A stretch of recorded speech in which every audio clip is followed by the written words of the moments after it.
Hello students, north Bengal ইউনিভার্সিটির আন্ডারে আমার যে সকল ভাই বোনরা বর্তমানে সেকেন্ড সেমিস্টারে পড়ছো অনার্সে, অথবা যারা সেকেন্ড সেমিস্টারের মাইনর সাবজেক্ট অথবা সেকেন্ড সেমিস্টার ডিএসসি সাবজেক্ট অথবা সিক্স সেমিস্টারের মাইনর বা মাইনর সাবজেক্ট রয়েছে বাংলা, আজকের সাজেশনটি তাদের জন্য। তোমরা প্রত্যেকেই জানো আমাদের কমন প্রায় হুবহু মিলে যায় বা আমাদের ভালো কমন পড়ে দীর্ঘ অভিজ্ঞতার নিরিখে।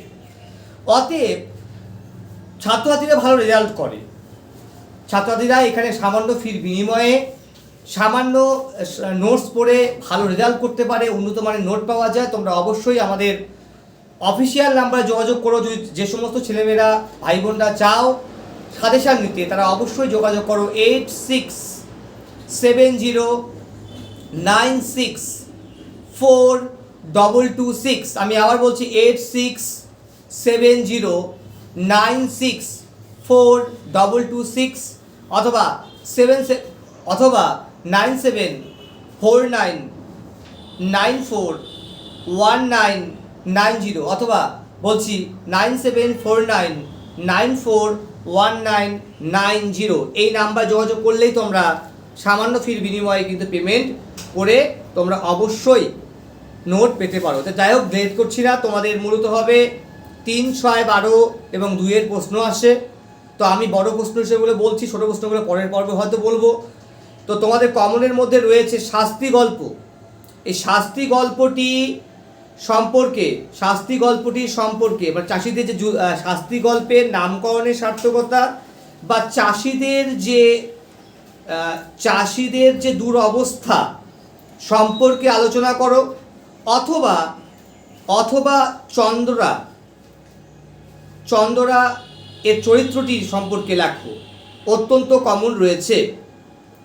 পরের প্রশ্ন হিসেবে বলছি পুঁই মাচা গল্পের প্রকৃতির ভূমিকা আলোচনা করো বা পুঁই মাচা গল্পটির নামকরণের সার্থকতা বিচার করো। ঠিক আছে, নামকরণের সার্থকতা বিচার করো, খুবই কমন প্রশ্নের মধ্যে রয়েছে।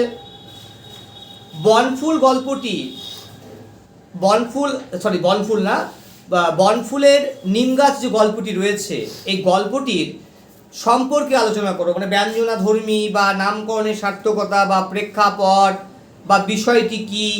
ঠিক আছে, মোট কথা এটা ভালো করে পড়তে হবে। ঠিক আছে, খুব ভালো করে পড়তে হবে।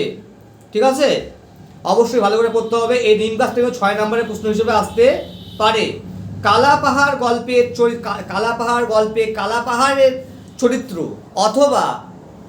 অথবা একটি প্রাণীর সম্পর্কে অথবা নামকরণের সার্থকতা সম্পর্কে আলোচনা করো, খুবই ভালো করে পড়তে হবে। অনার্স হিসাবে হারানের নাচ জামাই, ঠিক আছে, এই গল্পটি তেভাগা আন্দোলনের পরিপ্রেক্ষিতে যে ঘটনাটা হয়েছে সেটা সম্পর্কে আলোচনা করো। এটা পাঁচটা ছাত্ররা পড়বে না। ঠিক আছে, এরপরে হলো দেবী গল্পটি নামকরণের সার্থকতা পড়তে হবে। তারিণী মাঝি গল্পে আমার বলতে পারে, গল্প থেকে আসতে পারে পেটের ভাত ওই ময়ূরাক্ষীর দৌলতে। এটা পাঁচ ছাত্ররাই পড়বে। পেটের ভাত ওই ময়ূরাক্ষীর দৌলতে, এখানে কে কেন এই কথা বলেছেন, অথবা সুখীকে কেন কে গলা টিপে হত্যা করে, বা তারিণী মাঝি গল্পের প্রেক্ষাপট বা কাহিনীটি লেখো, আলোচনা করো। এটা খুবই ইম্পর্টেন্ট একটি প্রশ্ন রয়েছে। ঠিক আছে, এরপরে রয়েছে নিশীথে গল্পের নামকরণের সার্থকতার বিচার করো। নিশীথে গল্পের নামকরণ সার্থকতা বিচার করো, যারা পাশে রয়েছে তারা পড়বে। তাজমহল গল্পটি সম্পর্কে আলোচনা করো। এই পার্টগুলো পড়তে হবে, ভালো করে পড়তে হবে। ঠিক আছে, অবশ্যই তোমরা ভালো করে পড়ো, অবশ্যই তোমাদের খুব ভালো কমন পড়বে। প্রত্যেকে ভালো থাকো, সুস্থ থাকো। ঠিক আছে, এছাড়াও আমি আরও কিছু সাজেশন নিয়ে পরবর্তীকালে আসবো।